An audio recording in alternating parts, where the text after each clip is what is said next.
आज का हमारा टॉपिक है relation between gold and some of the stocks.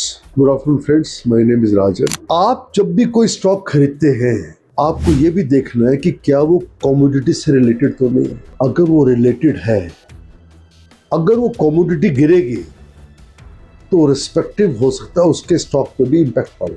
जैसे कि फॉर एग्जाम्पल देयर आर 2 और 3 stocks which are related with gold. जैसे कि आपने देखा कि गोल्ड 1,94,000 रुपये 10 ग्राम से कब होके 1,48,000 रुपये पे आया। इसमें जो भी गोल्ड फाइनेंस कंपनियां थी जैसे कि Muthoot finance and Manappuram finance, वो ये कंपनियां गोल्ड के अगेंस्ट लोन देते हैं, समटाइम्स इवन अप टू 70 और 80%।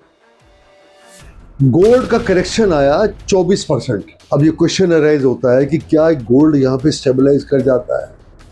देखिए दोस्तों, ऐसा है, अगर डॉलर इंडेक्स बढ़ेगा, वेस्ट एशिया वार बढ़ेगी तो डॉलर अपवर्ड जाएगा, डॉलर अपवर्ड जाएगा तो गोल्ड और सिल्वर नीचे आएगा। किसी जमाने में ऐसा होता था, जब भी ग्लोबली कभी भी इंस्टेबिलिटी आती थी तो लोग गोल्ड और सिल्वर को बड़ा सेफ हेवन मानते थे और गोल्ड और सिल्वर में बढ़ोतरी होती थी।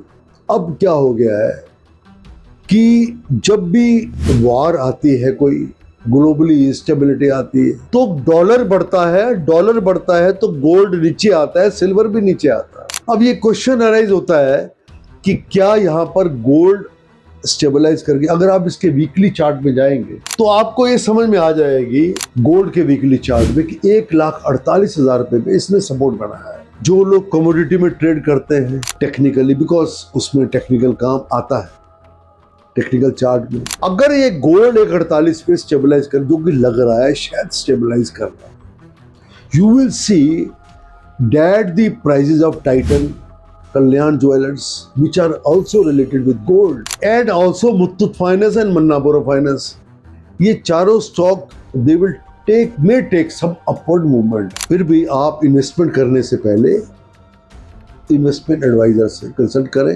You can also consult us. But आपको मैं एक चीज बताऊं, 4100 रुपए से करेक्ट होके शेयर मुथूट फाइनेंस आया 2800-2900 के लेवल पे, क्योंकि गोल्ड का प्राइस करेक्ट हुआ। तो जब भी आप कोई कमोडिटी से रिलेटेड स्टॉक को देखें तो आप ये भी देखिए कि उस कमोडिटी के प्राइस में क्या मूवमेंट अपवर्ड या डाउनवर्ड है या नहीं है। अदरवाइज यू विल इंकर वेरी हेवी लॉसेस। जिन्होंने 4100 के प्राइस पे मुथूट फाइनेंस खरीदा है, यही टीवी मीडिया में मुथूट को बहुत अच्छा बताया जाता था। आज 250 का लेवल पकड़ लिया उसने, लेकिन 1300 रुपये करेक्ट कर गया है। मे बी रफली यू कैन से उसी लेवल में 24-25-26% करेक्ट कर गया। क्या इस लेवल पे बाइंग बनती है? अगर gold has stabilise at this level which appears to be, then you may see an upward price movement in Titan, Kalyan Jewelers, Muthoot Finance and Manappuram. Thank you very much.